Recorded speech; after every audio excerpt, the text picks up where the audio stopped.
Eu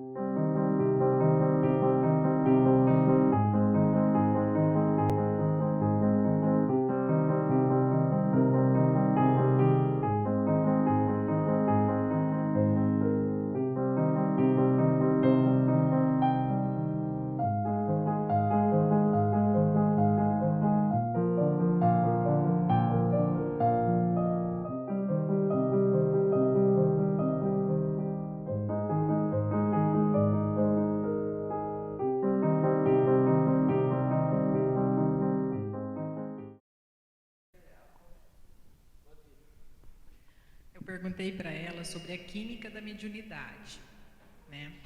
Se mediunidade tem a ver com receptores químicos, aonde que atua as medicações que acabam com essas manifestações? Foi isso que você perguntou? E pensa que eu vou saber isso?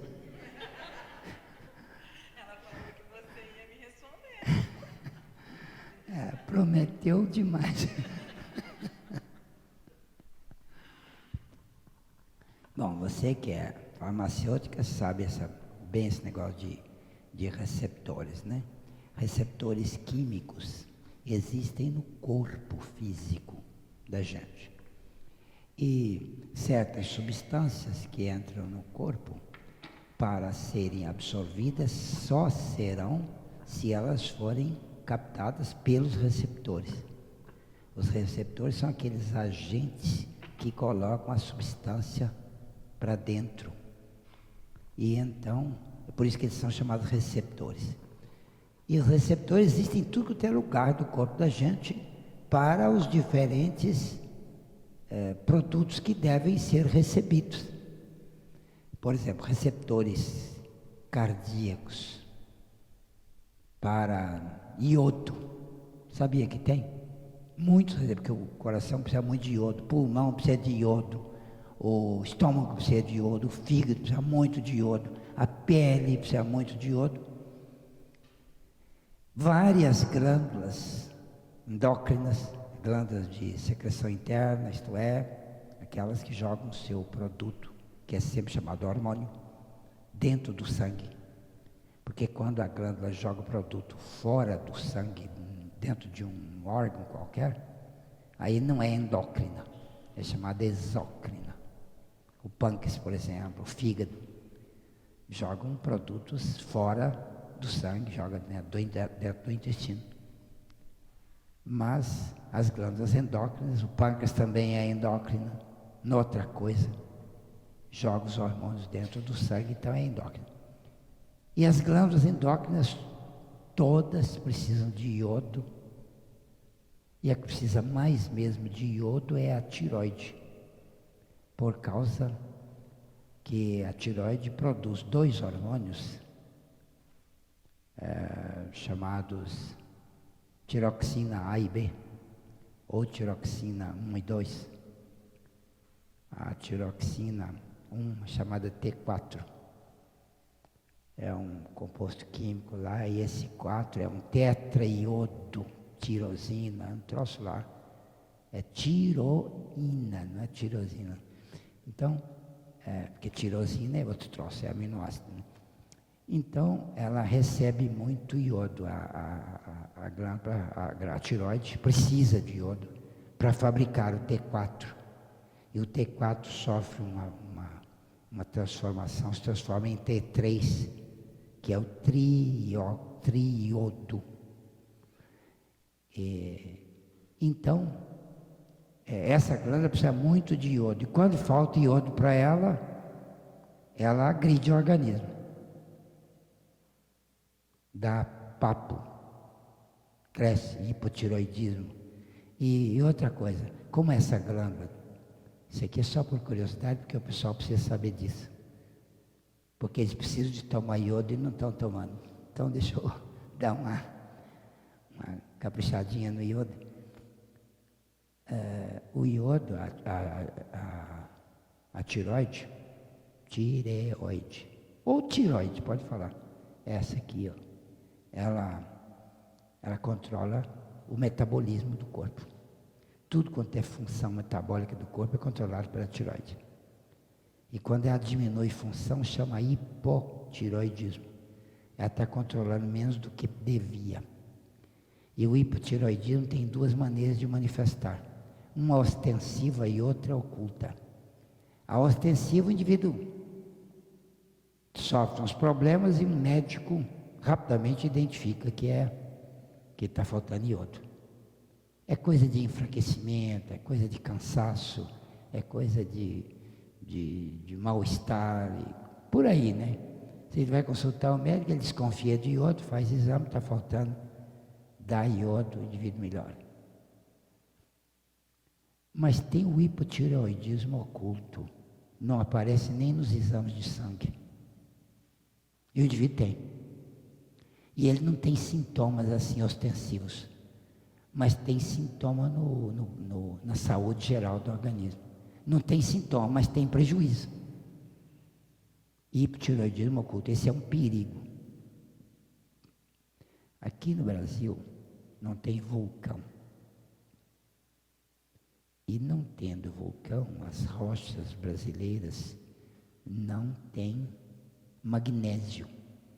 Porque as rochas magnesianas que vêm do vulcão, os magmas piroclásticos, todos são cheios de magnésio. Então, no Brasil, o solo não tem muito magnésio. E faltando magnésio no solo, a gente tem deficiência de magnésio. E o magnésio tem uma ligação direta com iodo. Iodo também tem falta na alimentação brasileira. Dizem as estatísticas aí que mais de 90% dos brasileiros, eles falam 97%, tem carência de iodo. Porque não tem para comer. E a comida que você come não tem iodo, assim como não tem magnésio. E se o indivíduo não der isso para o corpo, bom, se não der iodo, ele vai ter problema de hipotireoidismo. Ele vai ter problema na saúde geral. Porque essa glândula controla também outras glândulas, a tireoide. Então não pode ter hipotireoidismo de jeito nenhum, não pode faltar T4, tiroxina. E não pode faltar magnésio, que é o rei dos minerais do corpo humano. Mais de 300 funções dependem do magnésio no corpo humano. Então, os médicos da nutrologia recomendam que o indivíduo tome todo dia um pouquinho de iodo por conta própria. Eles falam em 2 gotas, 3 gotas.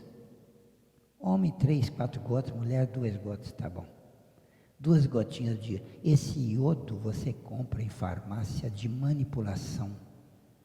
Um produto especial criado por um francês chamado Monsieur Lugol. E o remédio ficou com o nome dele, Lugol. Você pede na farmácia Lugol e eles fabricam para você. Custa baratinho, R$15. Dá para quase um ano. Você tomando 2, 3 gotas por dia. E supre o seu iodo. Tira você da deficiência de iodo. Tira você fora do hipotireoidismo. Livra você do Alzheimer, Parkinson. Essas doenças existem porque o sujeito passou muitos anos sem iodo e aí ele se arrebenta todo depois de 60 anos.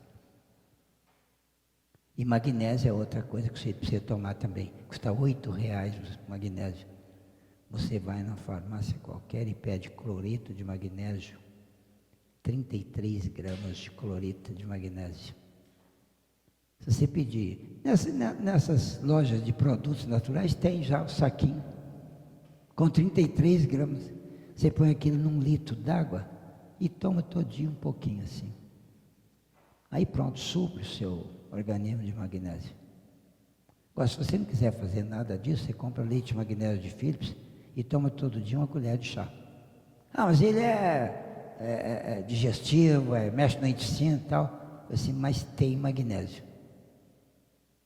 O que você não pode é ficar sem magnésio. Magnésio protege o coração violentamente. Quem toma magnésio não sofre morte súbita. E nem tem arritmia cardíaca em nenhuma hipótese. que é tudo, nem ataque epileptoide, que é tudo falta de magnésio. E além do mais, o magnésio controla a entrada de cálcio no osso. Se você come cálcio e não come magnésio, o cálcio vai para a sua veia, a sua artéria, e faz otosclerose. Pronto, já dei meu recado. Quer dizer, tome magnésio e tome outro e viva muito. Mais de 90 anos, assim, com saúde. Porque ficar velho, doente é uma praga. Melhor ficar velho, sadio. Você tem que morrer que nem uma lâmpada morre.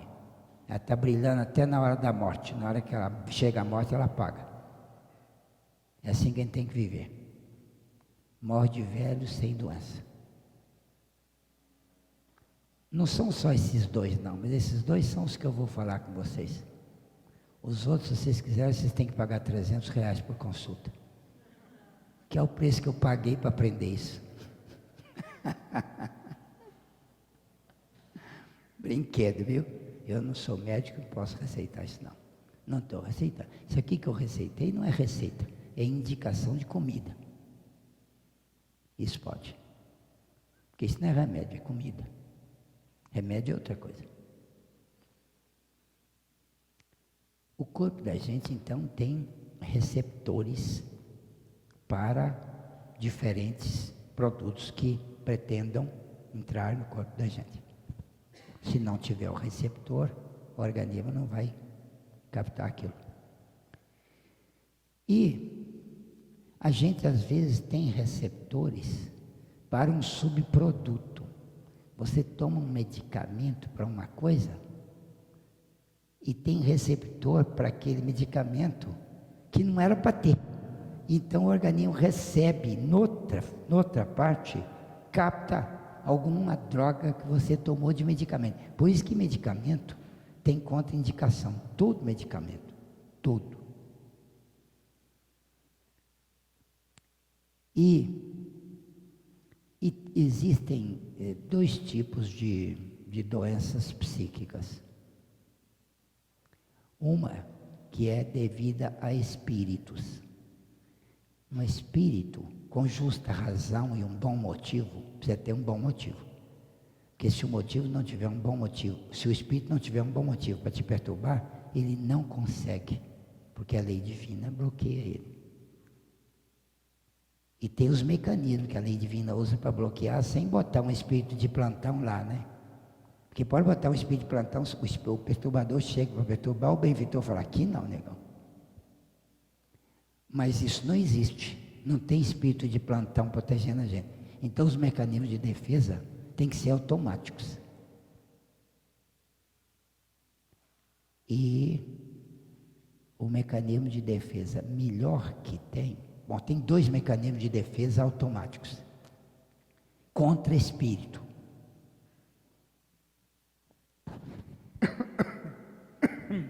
Contra espírito. Tem dois mecanismos de defesa. Ela fez uma pergunta meio difícil, então, infelizmente, eu vou ter que aprofundar a resposta. Tem dois mecanismos de defesa contra o espírito. Um é pegar o sujeito perturbado por espírito e bloquear a entrada psíquica da perturbação dele, da influência dele. Isso aí é aquilo que os centros espíritas podem fazer pelo povo. As pessoas chegam perturbadas, o centro espírita procura puxar a vibração mental da pessoa para cima, por meio de estudo e caridade. Aí o indivíduo tem uma subida de cogitação, de interpretação da vida, de cogitação das coisas. E ele melhorando a interpretação natural dele, o modo dele pensar a vida, o modo dele achar as coisas. Porque a gente acha de um modo muito leviano. Às vezes a gente acha porque aprendeu a achar daquele jeito. O que você pensa do governo? Aí tem uma resposta clássica para o indivíduo que aprendeu, né? Todo governo é ladrão. Então, isso é aprendido. Vai ver que o pai dele falava isso, ele aprendeu a falar. Só que de tanto falar, ele próprio passou a pensar assim. Então já interpreta os poderes públicos como sendo corruptos e desonestos. Isso está num grande número de pessoas. Só um exemplo. O que é uma cogitação? A gente tem cogitações tolas, adquiridas sem perceber, sem querer, porque aprendeu com aqueles que conviveram com a gente. A gente aprende a construir ideias dos outros e incorpora para a gente e usa aquilo, e aquilo é uma maneira ruim de ver a vida e perturba o indivíduo a vida toda, porque o coloca ao alcance de espíritos perturbadores. Então, no centro espírita, o tratamento contra a perturbação não é passe. Passe não cura a obsessão. Todo mundo pensa que cura, né? Vou no centro tomar passe para ver se afasta as perturbações. Afasta nada. Passe não cura a obsessão. Passe serve para outra coisa. Passe beneficia o corpo e fortalece a mente estruturalmente, mas não o conteúdo da mente. Passe não atinge a linha de pensamento. Por isso não cura a obsessão. Então o negócio não é dar passe no sujeito, é puxar a vibração dele para cima por meio de estudo e caridade, que são as duas coisas que ajudam a melhorar o modo de pensar e interpretar a vida. Tem muitas pessoas que tolamente, infantilmente, mas a gente não pode xingar, brigar com elas, porque elas não sabem. Então elas pensam que obsessores são manipuláveis por prece, por passe, por mecanismo, uma sessão, fazer uma sessão mediúnica para afastar o obsessor. Fala tolice. Não pense nisso. O obsessor não entra lá, ele fica lá fora. Como é que você vai doutrinar ele lá dentro? Ele não é obrigado a entrar lá no centro. Não tente doutrinar o obsessor, doutrine o médium. Arruma um jeito de melhorar a cabeça do médium, o médium sobe, o obsessor perde ele. Falei de propósito. Porque se eu falasse perdeu, você diria que eu sou paranaense. Não é perdeu, não, é perde ele, que nem mineiro fala. Quer dizer, o obsessor perde o sujeito, porque a vibração dele subiu e ele ficou. Então, a irradiação não entra nele. É como se o receptor de obsessão deixasse de existir. E o receptor de obsessão não existe, né? Só no sentido figurado. É a sintonia, é a mente do indivíduo na compostura vibratória da mente do obsessor. É isso que facilita a obsessão. Se você puxa o indivíduo para cima, você sai dele. É como se vai cair uma pedra ali, você saiu do lugar para cá, a pedra cai lá, não te acerta. Você saiu de lá. Então, este é o jeito espírita de curar obsessões, atuando nos perturbados para que eles percam a perturbação. Isso é o que a doutrina espírita fala, que o Allan Kardec falava. Eu não sei como é que o Allan Kardec conseguiu saber essas coisas assim com tanta profundidade, e ele sabia disso. O Allan Kardec falava isso. Os espíritos falaram para ele, né? Porque ele não tinha fonte de informação.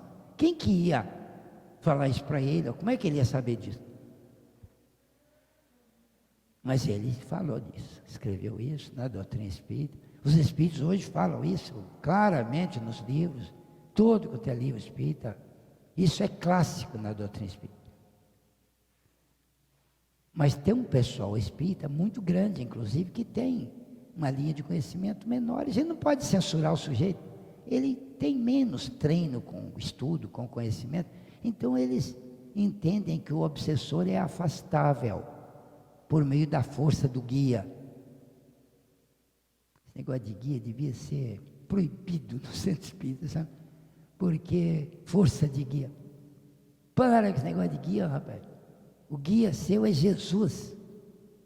E Jesus opera em você por meio de lei e não por meio de interferência. Porque se fosse para proteger você por prestígio, por interferência, Jesus fazia um gesto de lá, obsessor nenhum chegava perto de ninguém.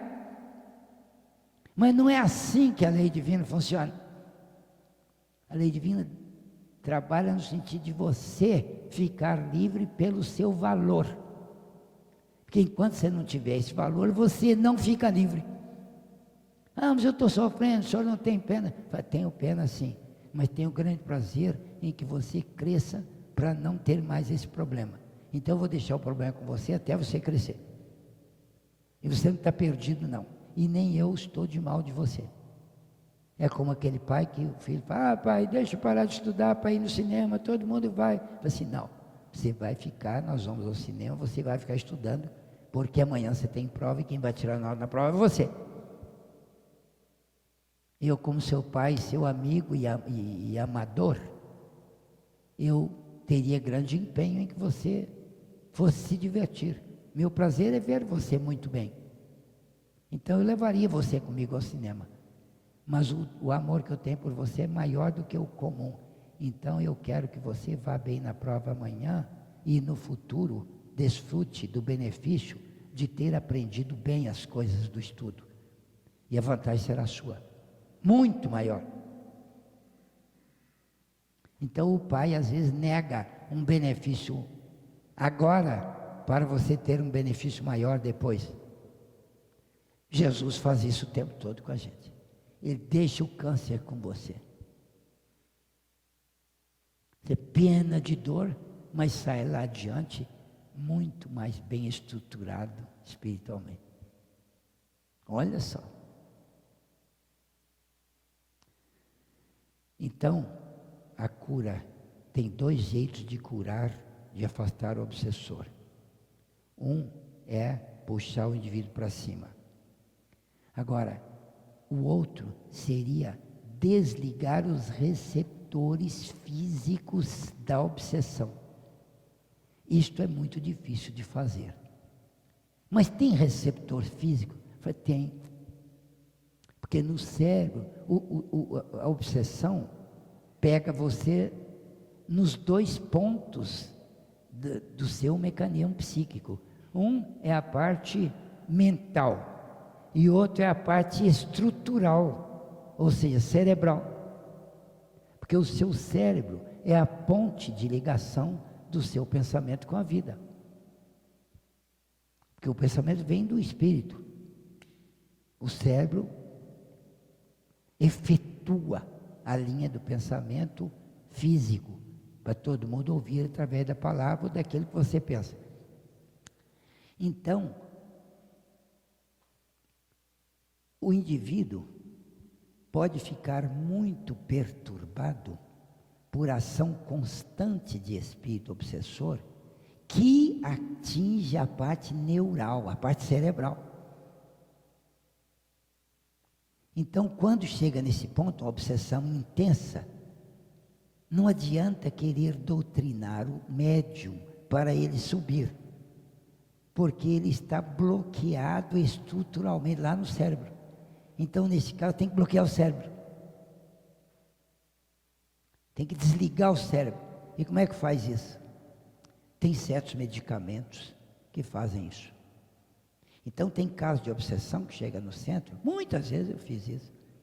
Você chega, eu olho assim e falo, não vai ser conosco esse caso aqui. Precisa internar esse rapaz no hospital, para ele tomar os remédios. Mas está brincando, você é suspeita. Polícia fez isso muitas vezes, levou gente, muitas vezes não, só 3. E eu quase que botei um aviso lá em casa que não permito que a polícia me acorde de madrugada para levar perturbado lá, para eu dar jeito. E eles tocavam campainha, chegavam um carro de polícia, o senhor é o professor Rodrigo, tem um homem aqui, está amarrado, gemado aqui no carro, mas está tomado por um espírito, falaram que o senhor dá jeito. Eu falei, eu não, estava brincando. Mas eu examino o caso primeiro, eu chego lá e tal, examino o sujeito e falo, esse caso aqui não é para tratamento espírita agora. Agora, esse caso aí está muito dominante nos centros nervosos. Ele precisa de tratamento psiquiátrico. Quer dizer, ele precisa de desligar o cérebro dele. E aí vai para o hospital, eles tocam uma injeção daquela de fenobarbital nele, né? Sei lá o que lá que eles colocam, botam capeta quadrado, fulminato de coisa lá. Desliga o cérebro dele, o cara vai lá. Né? Desliga. Mas desliga o obsessor. Desligou a tomada, desligou o cérebro. É o ponto de ligação dele com o sujeito. Aí o sujeito melhora da obsessão. Sai da crise total, da crise de absoluto domínio, que é a possessão. Possessão não é no centro espírita que cura, é no hospital. Agora, na hora que ele melhorar lá, traz ele aqui. Porque agora nós vamos fazer o nosso serviço, que é puxar ele para cima. É mexer na parte espiritual dele. Bom, agora eu vou chegar na pergunta dela. Vocês estão vendo onde é que ela foi com aquela droga de pergunta? Ela, agora tem o seguinte, certos medicamentos, por exemplo, remédio para emagrecer, remédio para dormir, o indivíduo precisa tomar muito cuidado com eles, porque de fato ele mexe mesmo no apetite e tal, né? E mexe mesmo no sono, os remédios de dormir e tal, mas também eles mexem nos receptores mediúnicos, receptores de influência espiritual, que estão no cérebro. Mas estão no cérebro? Mediunidade é hereditária. Mediunidade é devida a um par de genes. Está nos cromossomos e nos genes. Está na herança. A parte física da mediunidade está no corpo. Mas eu vi dizendo que o espírito já vem médio de lá, assim, a parte psíquica é do espírito. Mas bota um médium de alto nível aí e tal, num corpo que não tem os conteúdos corporais, genéticos, adequados para a mediunidade, para ver como é que o espírito faz lá. Quando eu li no André Luiz que a mediunidade era física, eu dei um pulo dessa altura. Falei, não é não. Está brincando, André Luiz falar isso? Mas de outro assim, mas André Luiz falou isso pelo Chico Xavier. Então, deve ser verdade, eu que não estou sabendo como é que é. Quer dizer, eu não li isso que eu estou te falando em livro. Eu fui investigar pessoalmente. Primeira vez que fui em Uberaba, catei o Chico de lado e falei, Chico, como é que é esse negócio aqui da mediunidade hereditária, mediunidade no corpo? Que André Luiz fala, nossa, eu dei um susto, achei que houve engano do André Luiz, porque a mediunidade é do espírito. Olha aqui no livro Obreiro da Vida Eterna, a Juliana, a Luciana, aquela médium lá, que era desencarnada e tinha mediunidade, e o instrutor fala que ela está treinando essa mediunidade dela desde o Antigo Egito lá, quando ela era sacerdotisa lá naqueles tempos de Faraó, 3.000 anos antes de Cristo. Desde aquela época ela está treinando mediunidade, treinando o psiquismo mediúnico.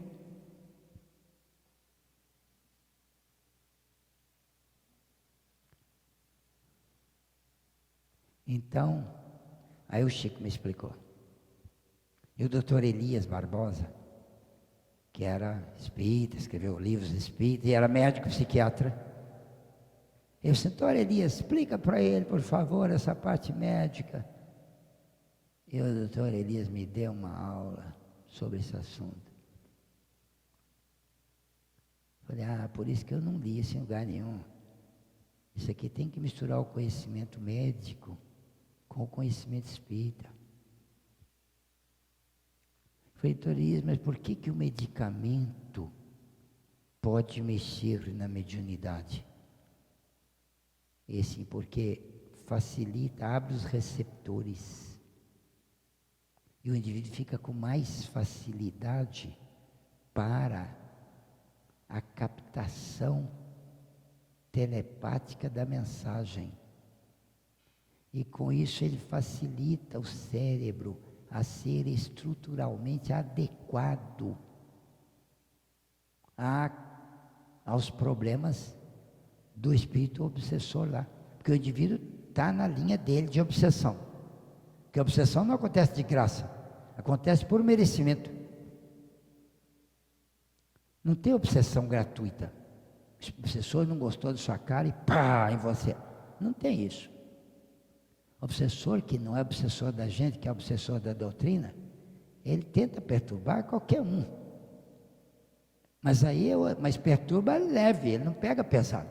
Porque ele não tem como pegar pesado.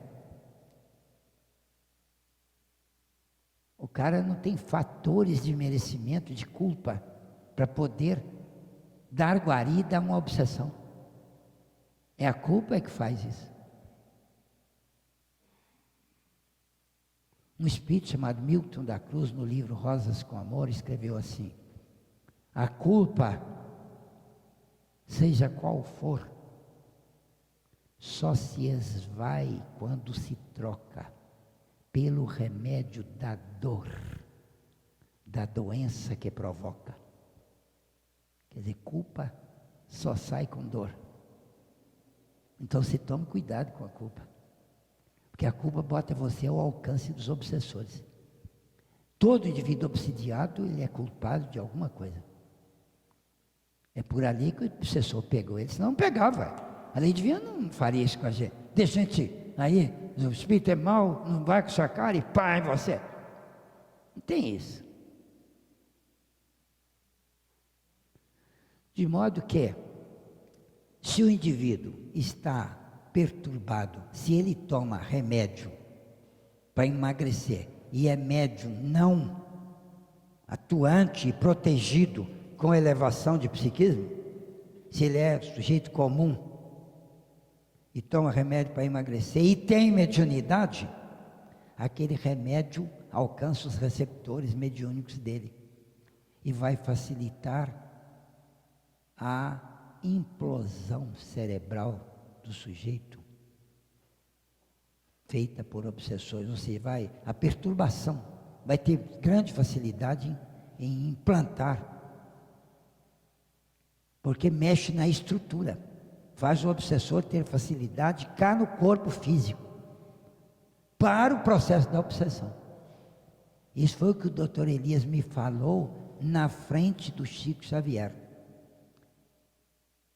E eu olhava para o Chico assim, para ver se ele confirmava, porque esse trem é muito melindroso, né? Como é que o doutor Elias saberia disso? Ele não aprendeu isso na faculdade de medicina. Mas ele andava com o Chico Xavier todo dia, o tempo todo, escreveu livros junto com o Chico e estava lá. Então ele escutou isso do Chico. Eu que andei muito menos com o Chico, eu repito um monte de coisa que eu aprendi diretamente com o Chico Xavier.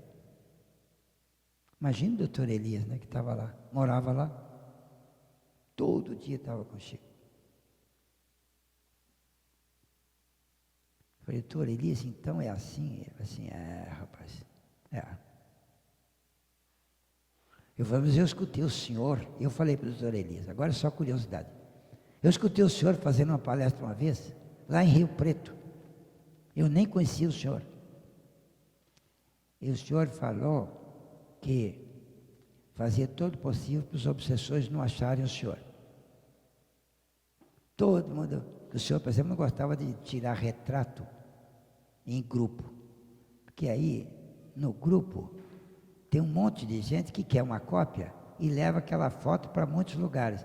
E o seu retrato vai para longe. E acaba algum obsessor que está procurando o senhor, vê o retrato e fala, olha o cara aqui. E aí ele investiga de onde veio a foto e acha o senhor. O senhor confirma isso? Aí ele riu, falou assim, não confirmo. Falei, tá com medo, né? Eu sinto, você está me armando uma cilada aí. Eu não confirmo isso não, eu falei isso de brincadeira lá e tal, estava fazendo graça. Pode ver que foi um momento de descontração. Falei, por isso é que eu fiquei na dúvida se o senhor pensava isso mesmo. Porque se o senhor tivesse falado que pensava isso, eu ia dizer para o senhor que é da doutrina espírita que nenhum obsessor alcança o sujeito porque ele quer. Então o senhor não precisa, se o senhor tem uma culpa, o obsessor vai achar o senhor através da culpa. Que é igual esse negócio de GPS. GPS alcança, sabe onde o sujeito está lá, ó. Uma culpa é um GPS na cabeça do obsessor. Ele acha você. Então o senhor não precisava fugir do obsessor. Agora, de outro lado, se o senhor não merece, o obsessor pode achar o senhor à vontade, que ele não alcança o senhor. Isso é o que diz a doutrina e eu confirmo. Por isso que eu não confirmo aquilo que eu falei lá. Falei, tá bom então. Fala. Você falou nos pacientes que tomam remédio para emagrecer, né? E nos pacientes psiquiátricos, que normalmente tomam os psicotrópicos? Pois é, que desliga o cara. Aquilo lá é benfeitor, porque desliga o cérebro dele. Aqueles psicotrópicos lá são fortíssimos e desligam o sujeito. Se não desligasse, rapaz, esses hospitais psiquiátricos não fariam o serviço que eles precisam fazer. Porque a maioria desses perturbados de hospital psiquiátrico é tudo coisa de obsessão. A turma fica com pena daqueles pacientes babando lá, né? Você devia ter pena dele antes dele babar. Quando ele estava perturbadíssimo lá. Ali que ele merecia a pena. Agora que ele tomou aquele remédio, ele está livre. O obsessor desligou dele. Vai querer pegar ele mais daqui a um tempo, mas aí ele já está com o cérebro restabelecido e fortalecido. E se ele cair no centro antes, ele começa a ter um processo de defesa muito forte, que é o processo de defesa espírita plantado de dentro para fora, plantado dentro do psiquismo do sujeito. Gente, vocês entenderam isso? Esse estudo? Quer dizer, quem prestou atenção? Porque tem uns que não prestam atenção aqui de jeito nenhum no estudo, não sei nem o que eles vêm fazer aqui. Não presta atenção no estudo. Mas eu não me ofendo com isso, não. O sujeito está aqui para cuidar da mediunidade, né? Mas sem estudo, como é que ele vai cuidar? Vai fazer mediunidade mecânica. Psicopata, espera aí um pouquinho, segura aí, querida, um pouquinho só, ela já está falando. Psicopata,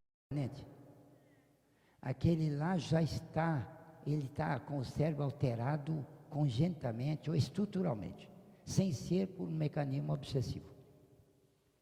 Então, ele, um psicopata, você fala psicopata o quê? Louco ou psicopata mesmo, cara mau? Ah, esse é outro tipo, eu estava respondendo outro tipo de pergunta. O psicopata mesmo, ele está destituído de uma sensibilidade. Ele não tem qualquer fator de piedade, nada, ele está com essa parte desligada. Agora, eu não sei se isso aí, se ele está desligado, eu não sei, por aí, é isso aí, já atinou. Eu não sei se o psicopata está assim, porque ele se desligou lá atrás por tanta maldade que fez, assim, sentindo remorso, mas ele vencia o remorso e fazia maldade. Aí ele neutralizou a competência para remorso. Então ele ficou destituído de uma sensibilidade piedosa. E agora ele não tem. Agora ele faz muito mal a todo mundo. Mas tem uma coisa, ele não vai, porque um psicopata mata o indivíduo assim, para nada. Assisti um filme de um psicopata, que ele estava com o sujeito lá, e ele estava comendo e vendo televisão. E o sujeito parou assim na frente dele, e ele falou assim, chega aí, fez assim, ele estava com a boca cheia, fez assim para o cara sair da frente da televisão. Aí o sujeito não entendeu e demorou, aí ele falou assim, mais fácil dar um tiro nele. Pá, dá um tiro nele. Aí ele caiu, ele continuou vendo a televisão. Então, psicopata é assim, ele não tem nenhum sentimento. Ele é neutralizado no fator emotivo. Agora, isso aí não é. Quem não conhece o espiritismo chamaria isso de castigo, né? Mas o psicopata não sendo destituído, ele sendo destituído de qualquer sentimentalidade, ele não vai conseguir ser responsabilizado pelo que ele faz. Porque ele não tem o senso crítico. Ele neutralizou o superego. Ele não tem aquele fator de... Agora, eu não sei explicar, eu não tenho ideia nenhuma de como explicar um psicopata. Como é que a lei divina permite esse indivíduo estar aqui no meio dos outros e tal? Ele não vai matar nenhum inocente. Isso é verdade. Inocente não paga a conta. A lei divina não cobra de inocente. Ele deu um tiro para lá, matou 3. Vai ver quem eram esses 3. Todos eles tinham uma história de morte, de matança violenta lá para trás. Agora morreram aí. Bala perdida lá, o cara cai morto. Vai ver a história dele. Lá para trás ele tem uma culpa, atirava nos outros assim. Quer dizer, ele adquiriu uma culpa. Inocente não paga a conta diante de Deus. A gente pode ter garantia disso. Por isso que o dia que você entrar dentro de um avião, não tenha medo do avião cair. Porque se você não tiver karma de avião cair, ele não vai cair de jeito nenhum, porque você está lá dentro. Mesmo que os outros tenham. E se o avião cair assim mesmo, você escapa, porque o avião desprega uma parte, você cai dentro d'água, e o avião se despedaça todo para lá, e você é o único que escapa. Quer dizer, uns troços assim. Que tenha, igual aquele avião que caiu lá no Peru, todo mundo morreu, menos um menininho de colo, que estava no colo da mãe na hora que o avião caiu. Eu falei, como é que esse menino escapou? Ele estava sem cinto de segurança, sem nada, ele estava no colo da mãe. Eu falei, pois é, por isso que ele escapou. Ele voou pela janela.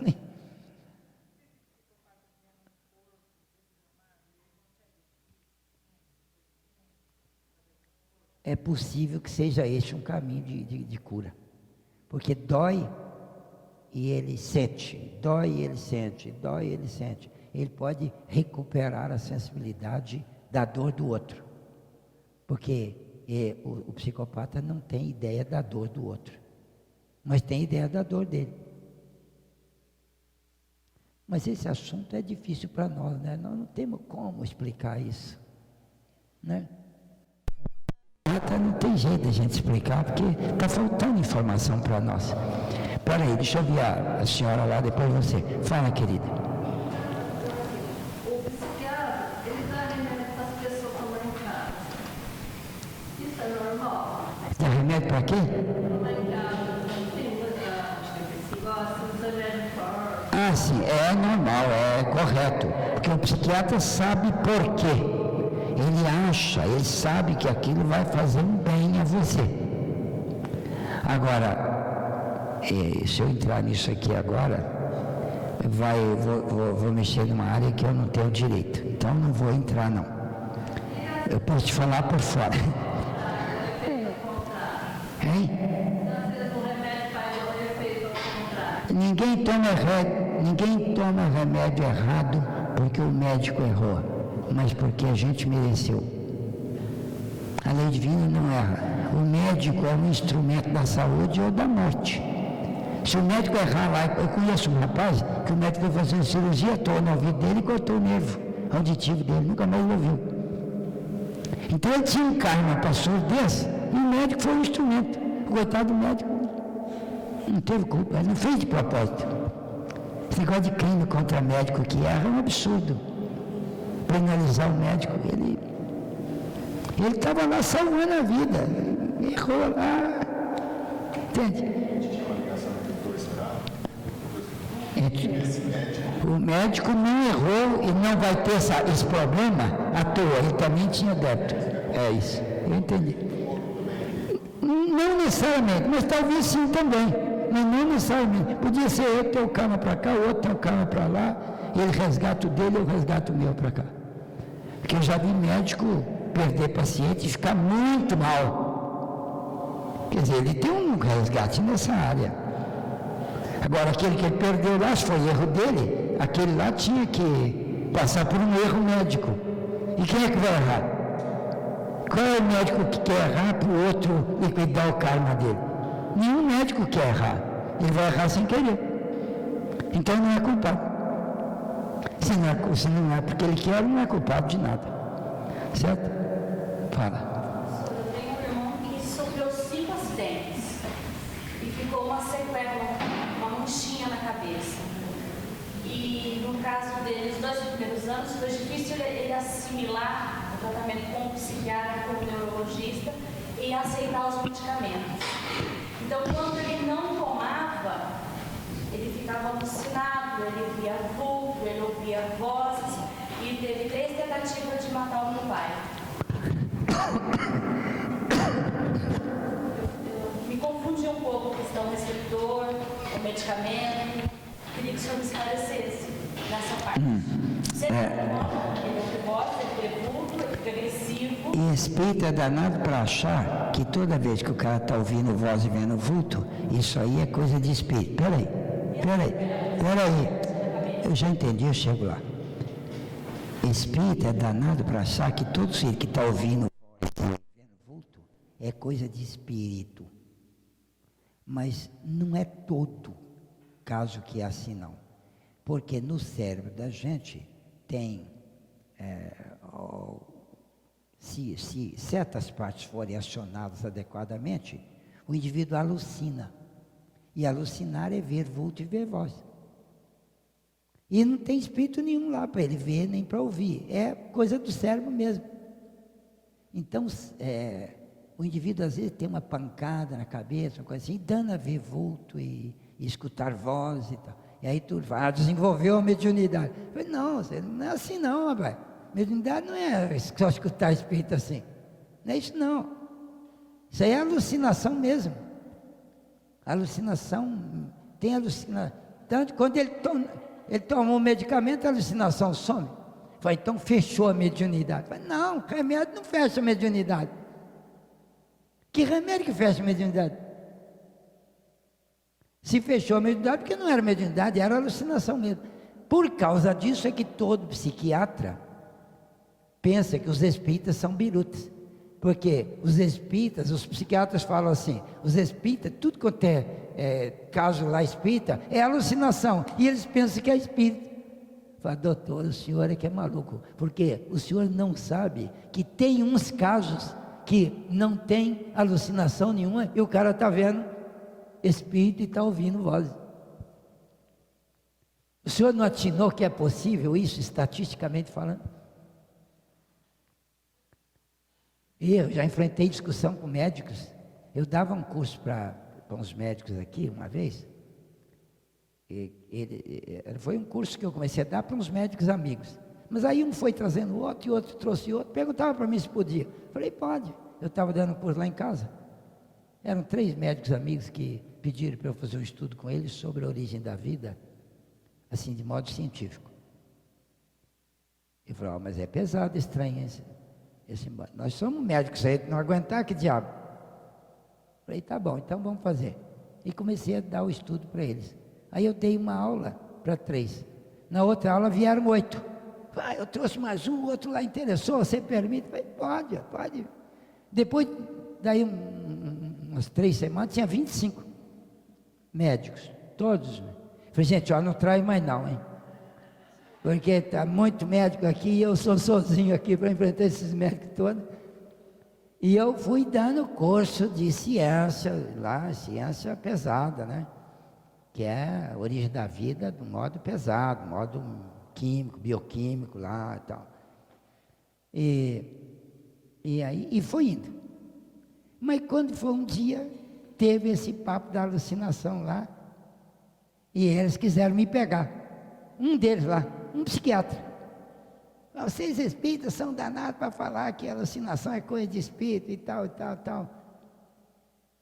E eu fiquei olhando para ele assim, e o Aguinaldo falou assim, você vai pegar ele, não vai? Eu falei, pode deixar que eu pego. O Aguinaldo, doutor Aguinaldo. Aí ele acabou de falar, todo gostosão, né? Que os espíritas são assim. Eu falei assim, e vocês, psiquiatras, pensam que todo caso de audição de vozes e visão de vultos é coisa de alucinação? Não lhe ocorreu que pode ter uma outra causa? Quantos fenômenos na biologia nós temos em que tanto é possível uma causa como uma outra completamente diferente, para produzir o mesmo efeito? Hein? A esquizofrenia. A esquizofrenia é um típico. Mas aí ele falou assim, mas você conhece algum caso? Eu falei, muitos. Assim, então dá uma paradinha nesse assunto da origem da vida e dá um estudo para a gente desse assunto, porque eu não conheço nada e eu não quero ser um ignorante, eu sou psiquiatra, poxa, eu não quero achar que tudo quanto é caso. Eu falei, bom, por causa dessa humildade que você falou aí, eu vou fazer isso, eu vou seguir. Os outros concordam que a gente dê uma paradinha no estudo de origem da vida e estude um pouco de espiritismo?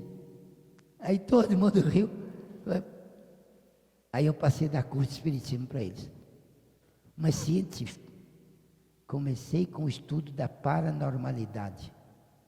Quais são as 4 funções paranormais, psigama, que a ciência comprova? E tem um 5º caso de paranormalidade chamada mediunidade. Aí esse cara todo mansinho, cordeirinho lá, e quando eu falei, todo mundo aceitou a história da mediunidade como um 5º caso de paranormalidade, porque os outros 4 são aceitos pela ciência, que é a telepatia, premonição, clarividência e intuição. São todos casos paranormais. O indivíduo tem no psiquismo dele, e não é espírito que está fazendo aquilo. O indivíduo é clarividente e não é espírito. O indivíduo é telepata e não tem espírito nenhum, ele é telepata. O indivíduo é intuitivo. O que é intuição? É você alcançar a verdade sem a ajuda dos sentidos e sem a ajuda de espírito.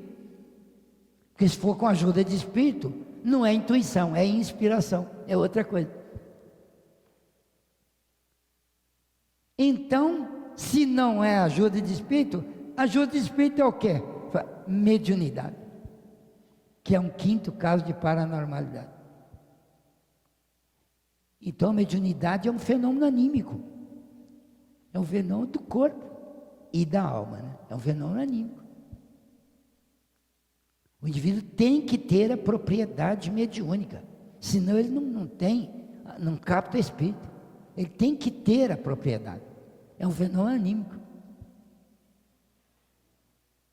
Agora, ao usar o fenômeno anímico da mediunidade, ele faz espiritismo, que é o processo da incorporação.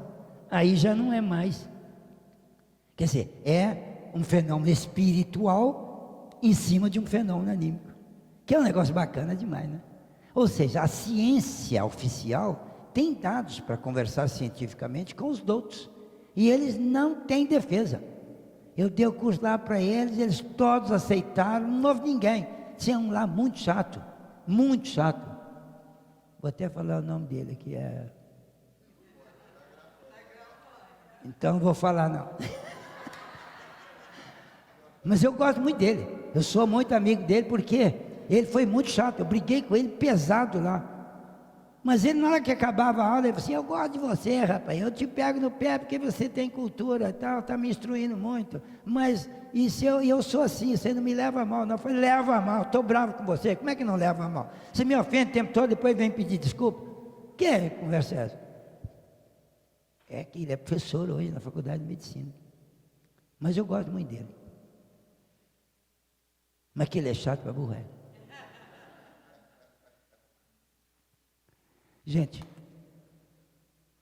este estudo científico não agrada a todo mundo, não, eu sei, mas de vez em quando precisa, não é? Um pouquinho de base científica, mesmo que não entenda tudo, pelo menos você fica sabendo que você está pisando num terreno firme, não é tolice esse negócio de espiritismo, não é ingenuidade dos caras otários aí, esse negócio de mediunidade. É um negócio sério, é um negócio do psiquismo profundo. Nós estamos mal compreendendo alguma coisinha agora, Mas esse tanto que dá para compreender, já dá para a gente também poder aceitar sem sombra de dúvida. Mediunidade é sério, existe mesmo. Espírito comunica através de médium. Exatamente. Sem religiosidade, é um fenômeno científico. Tanto que ele foi estudado na universidade. A Universidade de Duke estudou mediunidade. O nome era fenômeno paranormal psi-teta. Teta de Thanatos, morte. Ou seja, comunicação com os mortos. Lá na Universidade de Duke. Publicar livro científico em congresso, falando que o fenômeno mediúnico é um fato científico.